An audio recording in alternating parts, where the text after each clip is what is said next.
आपने जीवन में जो पाप किया है, पुण्य दिखेगा कि नहीं मुझे नहीं पता, पर जो पाप आपने किया, कभी बार आपने देखा होगा मरते समय किसी किसी की आंख में आंसू रह जाते हैं, किसी किसी की आंख खुली रह जाती है। क्यों?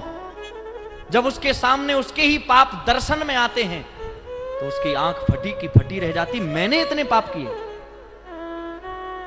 कई बार जब अपने पापों को देखता है तो ये सोचकर उसके आंख में आंसू आ जाते हैं कि पाप तो कर दिए, अब तैयार हो जाओ, वहां सजा भी मिलेगी।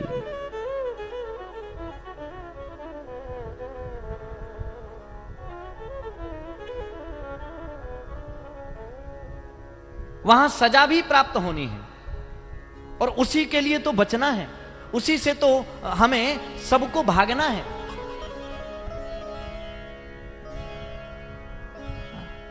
आत्मदेव मरा, बहुत बड़ा प्रेत बना, अब उद्धार कैसे हो, कल्याण कैसे हो? कल्याण का साधन क्या है?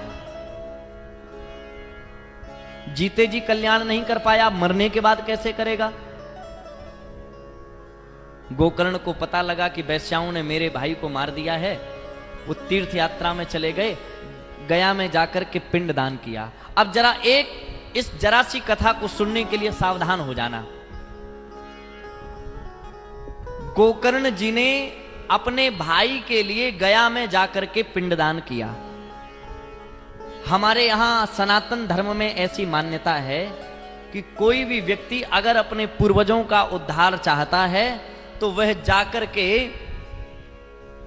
गया जी में यदि पिंडदान करे तो पूर्वजों का उद्धार निश्चित है। लेकिन जब गोकर्ण जी गया तीर्थ से लौट करके आए, घर में देखा कि गया जी में यदि पिंडदान करे तो पूर्वजों का उद्धार निश्चित है। लेकिन जब गोकर्ण जी गया तीर्थ से लौट करके आए, घर में देखा तो वह प्रेत बना था। अहम भ्राता त्वदीयोस्मि धुंधकारीति नामतः ब्रह्मणत्वं नासितम मया। अभी भी जीवित है, अभी भी प्रेत बना है, तेरे लिए तो गया में पिंडदान कर दिया, फिर भी हमें लगता पिंडदान ठीक से नहीं हुआ। गोकर्ण जी बोले ठीक से हुआ है। तो आचार्य जी ने मंत्र सही से नहीं सही से बोले।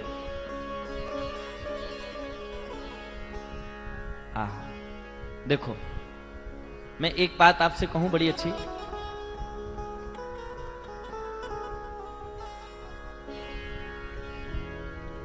अगर आपने अपने घर में किन्हीं आचार्य को पूजा पाठ कराने के लिए बुलाया है, मैं एक प्रार्थना पूर्वक कहूंगा आपसे, ये मेरा आदेश नहीं है, निवेदन है। अगर आपने अपने घर में किन्हीं आचार्य को पूजा पाठ के लिए बुलाया है तो मैं संपूर्ण भारतवर्ष के यजमानों से ऐसी प्रार्थना करूंगा कि आपने आचार्य को यदि पूजा के लिए बुलाया है तो कृपया उन पर शासन मत करिए। शासन करने का अर्थ, अरे पंडित जी आप ये भूल गए, पंडित जी आपने ये पहले चढ़ाया, पंडित जी अरे बताइए ये मंत्र। मैं एक बात कहता हूं, कोई भी आचार्य यदि श्रद्धा भाव से वो पूरे मंत्र गलत बोल दे,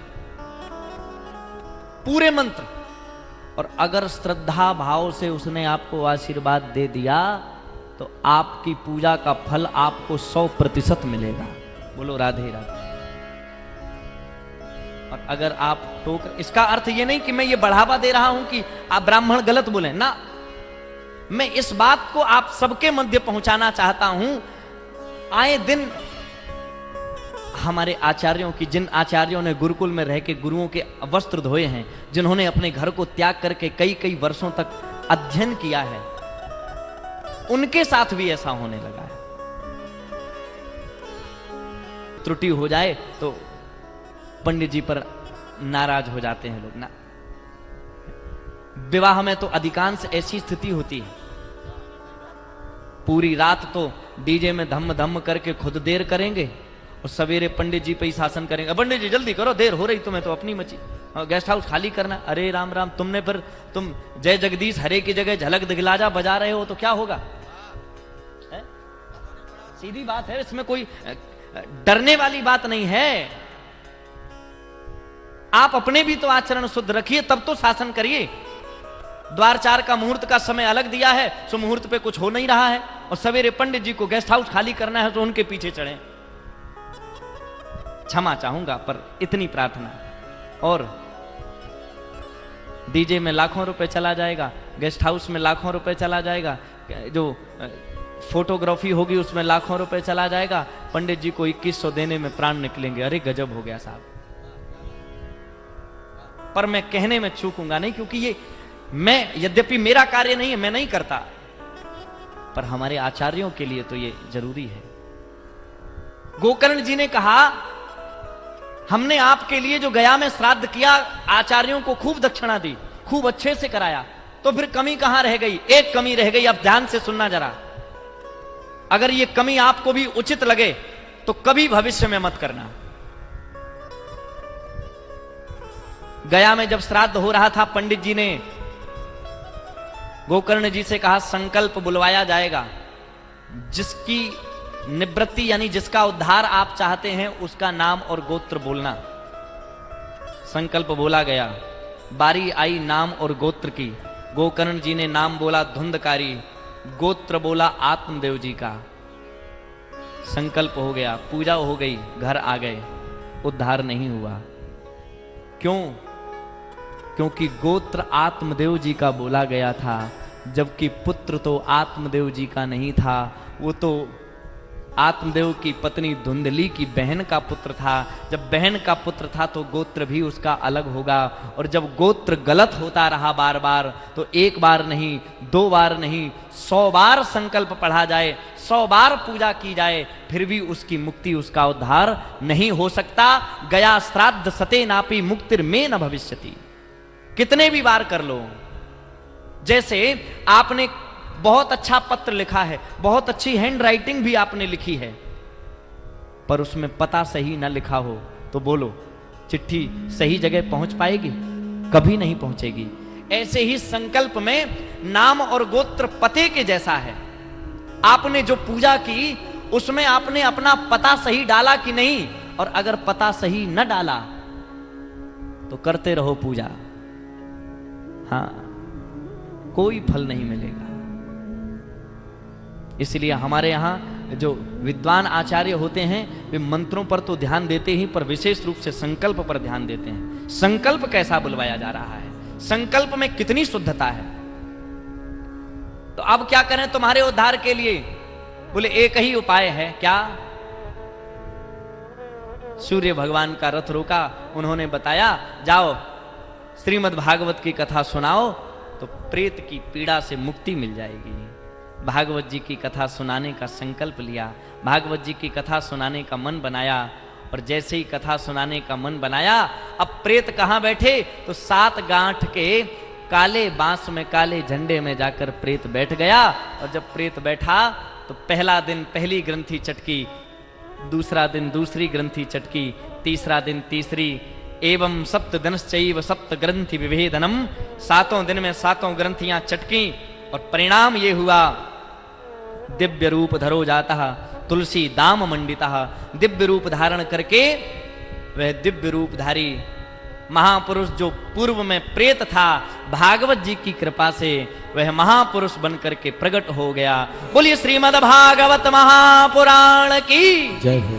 भागवत जी की कृपा से उसे प्रेत योनि से छुटकारा मिल गया। आहा, अब छुटकारा तो मिल गया, पर फिर भी कोई ना कोई तो देह मिली होगी। अच्छा, जितने भी लोग ऐसा पूछते हैं, महाराज जी हम इतनी कथाएं सुन चुके, आज तक ऐसा अनुभव क्यों नहीं हुआ कि मेरा कल्याण होगा? सच बताएं, हमने सिर्फ कथा सुनी है, हमने सिर्फ कथा को सुना है, माना नहीं है। और आपको सत्य बताएं, आपने कथा का एक शब्द भी अगर मान लिया, सुनना विषय अलग है, मानना विषय अलग है। पिताजी नाराज होके कहें तुम हमारी सुनते नहीं हो, बेटा कहता सुनते तो खूब हैं, पिताजी कहें सुनते तो हो पर मानते नहीं हो। अच्छा बताना, पुत्र सही कह रहा है कि सुनता तो हूं, पर क्या सुन लेना ही पर्याप्त है पुत्र के लिए? मानना ही पर्याप्त है। सुन लेने से क्या होगा? सुनने तो वाले तो बहुत लोग हैं, आप भी सुन रहे, हम भी सुन रहे, पर ना मानना चाहिए। ये वेदवाणी है, और यहां जो कुछ कहा गया है वो भगवान की वाणी है, और भगवान की वाणी को ब्राह्मणों से मुखमासीदवा हो राजन्या, ब्राह्मण की वाणी कहा गया। और अगर एक भी अक्षर समझ में आ गया, एक भी अक्षर मान लिया, तो मुझे पूर्ण विश्वास है आज की ये साप्ताहिक कथा, औरैया में होने वाली ये कथा, आनंदम कृपा फाउंडेशन के तत्वावधान में होने वाली कथा, लड्डू गोपाल के प्राकटोत्सव में होने वाली ये कथा, महादेव साक्षी होंगे। अगर आपने इन 7 दिनों में इस भागवत जी की कथा से एक भी शब्द अपने जीवन में उतार लिया, तो मैं आपको यहां से वचन देता हूं, आपका उद्धार होने से कोई नहीं रोक सकता आपको। एक शब्द मानकर चले जाओ, कुछ भी जो अच्छा लगे, पूरी ना मानो, एक मान लेना, अभी से नहीं, 7 दिन में जो तुम्हें अच्छा लगे।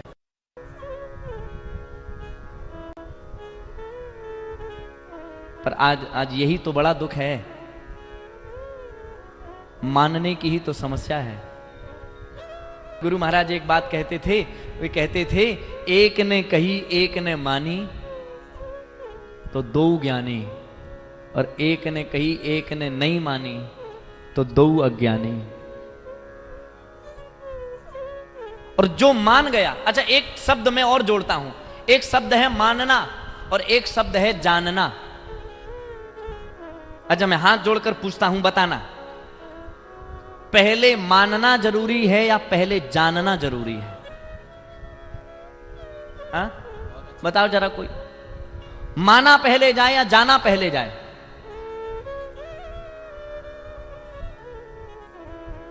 बोलो राधे राधे।